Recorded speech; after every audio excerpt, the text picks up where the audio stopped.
Jas, you've spoken about challenges, opportunities when COVID-19 hit you guys. What really, at the start, what were the top priorities? Do you have like a top 3 list or something? Mm-hmm. Yeah, if I reflect back, so as COVID hit and lockdown came into force around the 23rd of March, we had a number of our staff groups that had to shield or work from home because they were recognised as being at risk. But obviously a hospital doesn't stop seeing patients and treating patients. So for us, it was about how could we mobilise those staff groups to be able to work at home successfully. For them, it was about what systems did they need to be able to access to do their job from home successfully. So for us, it was about giving them access to the Awingu platform, which they could access on any device at home that they had, which was really good.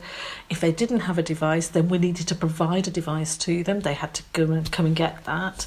And then it was about how do we give them the equipment they need, like headsets and webcams.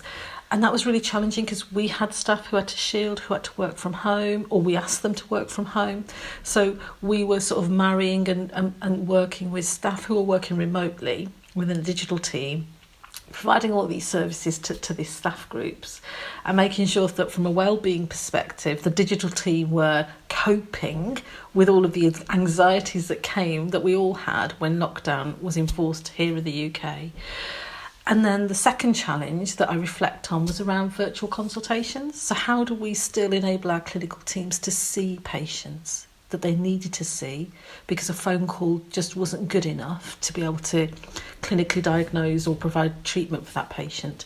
So it was about how do we stand up the right solutions for those patients. So, we tried a number of platforms and in the end we moved on to the National Attend Anywhere platform and we successfully onboarded, hundreds of staff onto those platforms.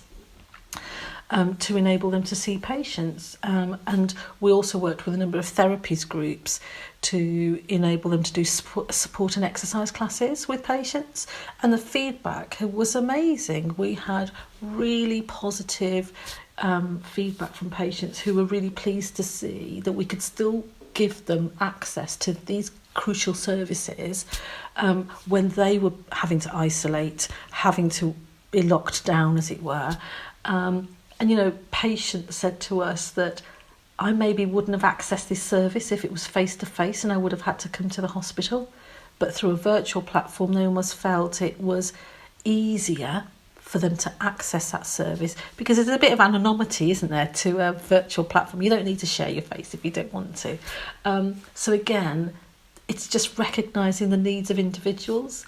So really, those are the challenges and we managed to rise to it and patients are happy and the clinicians are happy. And the digital team did a fantastic job in supporting all of that transformation that happened at such pace, really.